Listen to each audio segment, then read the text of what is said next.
To everybody out there in fantasy land, this is your commissioner, JP, and this is my first ever fantasy football little insight.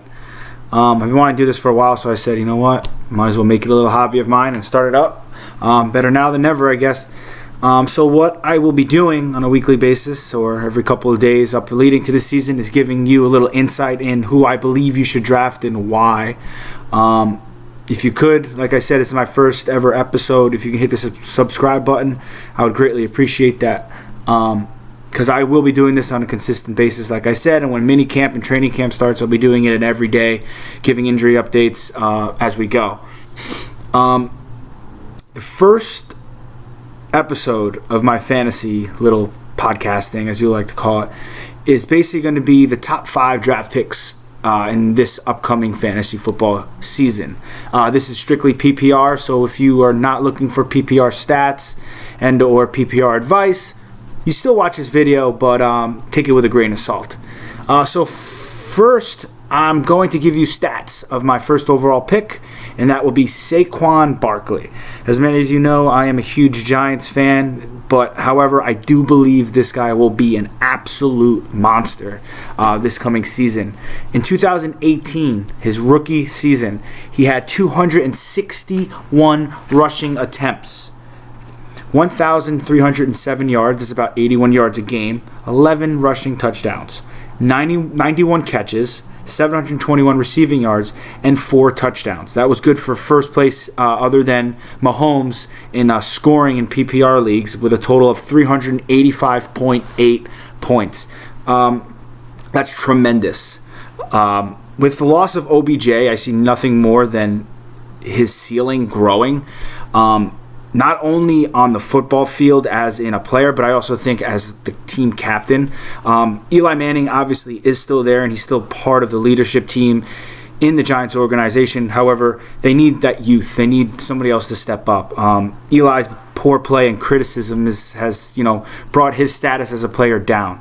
Do I think Eli Manning is a quality quarterback in the NFL? Absolutely not. However, with that being said, do I think Eli Manning, when he starts, is good for Saquon? Heck, if I have Saquon on my team, I want Eli Manning to play if I have Saquon on my fantasy team. Why? Well, it just goes to show you, he had 91 receptions. Those were all on bad offensive line play and dump downs by Eli. Obviously, with a couple of humongous screen passes, the long pass from OBJ against Carolina thrown in there. Eli Manning has 0 arm strength, right? So he's either going to throw crossing patterns to the wide receivers, to Ingram over the middle, or he's just going to dump down to Saquon. And my money is he's going to dump down to Saquon. The addition of Golden Tate, however, throws a little bit of a curveball in here. Those third downs, those third and mid, third and 4, third and 5s, we're not going to see much, at least in my opinion, as much run. I think we're going to throw a lot to Golden Tate. In my memory, I can remember hundreds of times watching Golden Tate catch a first down at the sticks on the sidelines. He does it every single year consistently, and that's what he's good at. And as a Giants fan, I'm happy we have him. But I do think it's going to hit Saquon just a tad. So, with little talent behind Saquon, they still have Wayne Gallman, the kid from Clemson, behind him. Saquon's going to play every down. I mean, there's no reason for him not to, unless they want to save him. However, we know the length of a career of a running back isn't very long, whether you save his legs or not. Run him.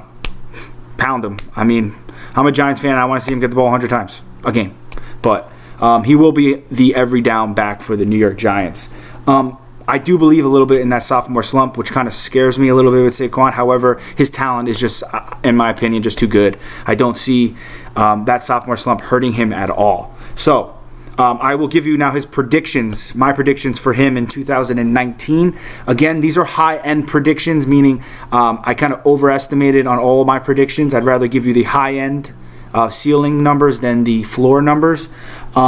So what I think he's going to have is 1,500 rushing yards, 13 touchdowns on the ground, 80 receptions, 700 receiving yards, 4 receiving touchdowns, and 402 fantasy points this year. 402 fantasy points would be the most points from any skilled player in fantasy football since David Johnson did it in 2016. I think he had 412 fantasy points or something around there. I do think Saquon will get to that 400 mark this year if he stays healthy. Again, it's a big if, but I do see him reaching that mark. All right. Moving on with my second overall pick. It hurts me to do this, but I think I got to do it. I'm going to go with Zeke Elliott. The guy's just a monster. His stats from 2018, he had 304 rushing attempts, 1,434 rushing yards, 6 rushing touchdowns, 77 catches, 567 receiving yards, and 3 receiving scores. To trust that Zeke is going to get the ball on almost every single Dallas possession, it's a no-brainer. The guy touches the ball at least twice on every 4 downs, if not 3 times. The guy's a beast. He plays almost every single snap for Dallas Cowboys. But my only concern with Zeke is what makes him great. It's his running style. The guy wants to run through you. He wants to jump over you. He doesn't want to go around you. We saw last year he tries to get out of bounds and he fumbles. It's just not in his nature. It's not the way that he plays. So do I think there's an injury risk with Zeke? I do. He's heading into now, I believe, is his 4th year. His body's getting beat up. I mean, I know he's got a tremendous offensive line, but when you're getting the ball so many times a year and with that running style, it may add up. So that's my one fear with Zeke, and which is why I took him 2 and not 1. Zeke's 6 touchdowns last year, too, to me were kind of surprising, considering the way that I just said he runs like a bull. But then I look back and I look back at some Dallas Cowboys film, and they're just playing cover 0 on them in the red zone. They're manning up on the outsides, safety's in the box, and they're saying, Dak, I dare you to throw the ball. And he's been throwing the ball. And I'm happy he's not on the Giants, let's just say. Let's just put it that way. Do I think he's an NFL quarterback, in my opinion? No. Do I think he's serviceable? Yes. Again, obviously with the acquisition of Amari Cooper late in the year, that helped out Dak. But Cole Beasley leaving, I think that hurts Dak. I mean, that guy's just a monster. He was his little security blanket. Now, that could also mean more receptions for Zeke down the road here, right? Think about it. His security blanket, crosser over the middle, is no longer there. He's going to look for the flares. He could even look for Jason Witten, who's back from the dead. The guy's coming back from the dead to play on the Dallas Cowboys again, and I wish I never saw his face on the football field, especially against my Giants. But I do see Zeke getting into the end zone a little bit more this year. 6 touchdowns to me is just it's an outlier. I don't see it happening again for him. So, again, my ceiling predictions for Zeke is 1,600 rushing yards, 13 touchdowns, 70 catches for 500 yards, and 3 receiving touchdowns. That's good for 376 total PPR fantasy points. All right, so 1 through 5 to me it was tough. I mean, you could go any way with any one of these. However, for number 3, I went with Christian McCaffrey. This guy was a monster last year. He had 219 rushing attempts for 1,098 yards. You think, kind of average, but he did punch it into the end zone 7 times. He caught 107 balls, and he caught it for 867 total yards with 6 receiving touchdowns. That was good for 385.5 PPR fantasy points. That was almost tied. I think it was point something behind Saquon for the highest position player points in the fantasy world last year. Another little tidbit, McCaffrey played 75 more snaps than any running back in the league last year. That's a lot of snaps. I mean, that's a lot of opportunity to get the ball. Cam Newton plays a big role in how I believe Christian McCaffrey is going to play next year. As you know, Cam Newton had a severe shoulder injury that he was playing through. The guy couldn't even throw past 25 yards. And growing up watching Cam Newton, that guy threw absolute BBs. So what he's doing, he was literally dumbing it down to McCaffrey. Even if a guy was open in the post, I mean, I lived down here in Carolina, he would literally dump it down to McCaffrey. And McCaffrey would just go. The guy's a monster in open space. Cam Cam Newton did get shoulder surgery over this offseason. He says he feels 100%, but from the training staff, they have no word or timetable for his return. Another note, they did draft Will Grier from WVU. Kid's great, good ball player. Do I think they drafted him as a little security blanket? Absolutely. Do they know what's wrong with Cam Newton and to the severity of it? No. So, again, if Cam's not healthy and Will Grier plays, McCaffrey's going to go off. If Cam Newton plays and is not healthy, McCaffrey's going to go off. But if Cam Newton comes back to Cam Newton status and is throwing BBs 50 yards down the field, as well as sneaking it in on the red zone, McCaffrey's numbers will suffer. McCaffrey, have you seen a picture of McCaffrey? The guy's an absolute freak. He looks like he's been working out with, what's his name, Ivan Drago from Rocky. The guy's huge. He's like Tarzan. Why? I think the coaching staff said, listen, we need you to put on weight. We need you to carry the ball 1,000,000 times next year. And McCaffrey, the workhorse that he is, he put on, it looked like, 20 pounds of straight muscle. So I do believe another heavy workload for him is in the works for next year. I do predict similar numbers between him and Kamara, where you're going to hear in a second. So my high-end predictions for McCaffrey this year is 1,100 rushing yards, 9 touchdowns, 90 catches, 750 receiving yards, and 7 receiving touchdowns for a total of 371 total PPR fantasy points. All right, next up, I mentioned him just a little while ago. Alvin Kamara, one of my favorite players in the league. The guy is absolutely electric. He's incredible to watch week in and week out. His stats from last year, he rushed 194 times. He rushed for 883 yards. He had 14 touchdowns, 81 catches for 709 yards, and 4 receiving touchdowns. So, looking back, he had 354 total fantasy points last year. Kamara was that guy last year that everyone was targeting in, the 5 range, 6 range, even all the way up to 3. I remember him going even 2 in one of my leagues last year because Ingram was suspended. He was not going to play in the beginning of the year, so everyone jumped on that Kamara bandwagon. Guys, guess what? Ingram's not even in New Orleans anymore. Never mind being suspended. The guy's gone.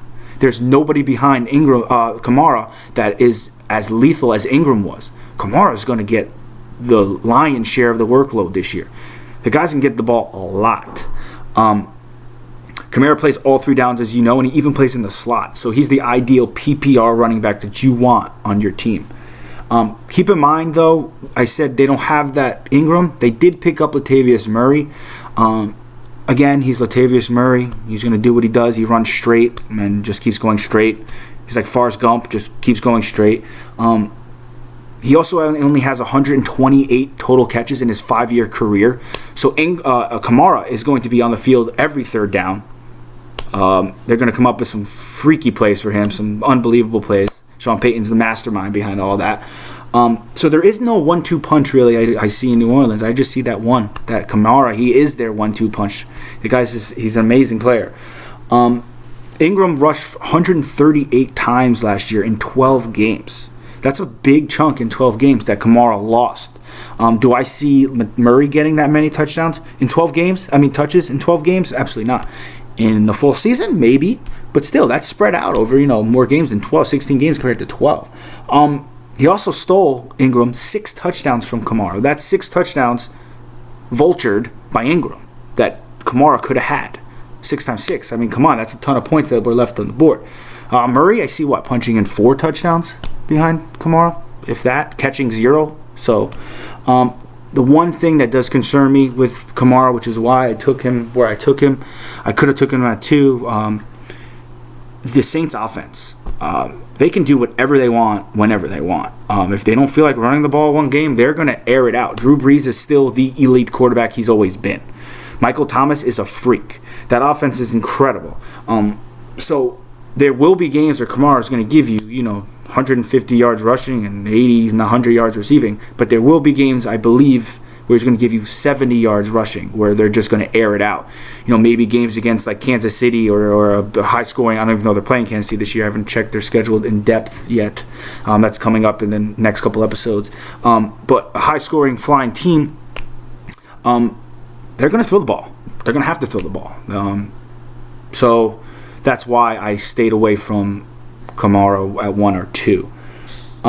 So give me Barkley and Zeke's consistent work over Kamara's upside, if that makes any sense. My high-end prediction for Kamara is going to be 90 catches. Is going to be, here it is, 1,100 rushing yards, 10 scores on the ground, 90 catches for 760 yards, and 5 receiving touchdowns. That's good for about 366 fantasy points in PPR leagues. Last up, this may come to a shocker for many of you. A lot of people are going Melvin Gordon here. I am not. I'm going JEPS. Give me Le'Veon Bell at the 5 spot. Come on. Everyone knows what he did last year. He rested. The guy did nothing. He sat down, ate potato chips, or hopefully not potato chips, maybe some good protein like chicken breast or something, but did nothing. His body is rested. His mind is rested. I think he's motivated more than ever. He's got something to prove. The Steelers weren't willing to even negotiate with him at all. They said, go, get away. James Conner's better than you. We don't want you. So to me, he's got to earn that $25 million guaranteed contract, which is a 4-year, I think, contract of $52 million over 4 years with incentives. If I was Le'Veon Bell, shoot, I want that $52 million. I'm going to do whatever it takes. If I was the Jets, run him to death. The guy's, 27 years old. If he plays on the Jets for 4 years, he'd be 31 to turning 32 within the ballpark there. And he'll be washed by that point. I mean, not washed, but I don't think he'll be the Le'Veon Bell as we see today. So you might as well run him. Give him the ball. Throw him the ball. Do whatever it takes to get him the ball. The reason why the Jets offense was abysmal last year, they ranked 26th in total rushing offense at 101 yards per game, 25th in passing, 197 passing yards a game, and 25th points per game at 20.8 points a game.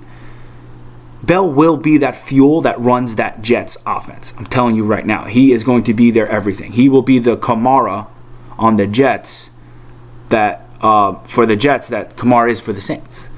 Darnold will rely on Le'Veon Bell consistently.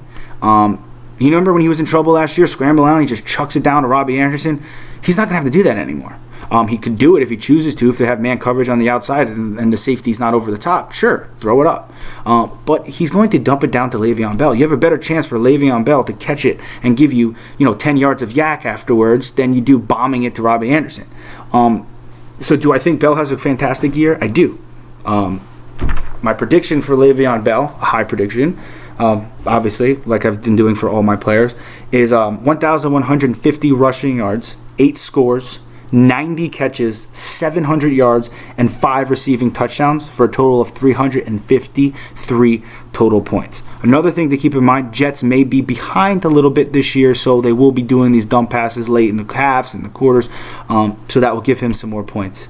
All right, so a little recap. Number 1 overall pick, Saquon Barkley. Number 2, Zeke Elliott. Number 3, Christian McCaffrey. Number 4, Alvin Kamara. And number 5, I got my boy Le'Veon Bell. Again, this is my first episode, and I appreciate everybody watching. I will be on again tomorrow or possibly the day after with picks number 6 through 12 for this year's 2019 PPR Fantasy Football. Again, please don't forget to subscribe. I'd really appreciate it. Share this to whoever you like to. I'm doing this because I enjoy doing it. All right, Commish,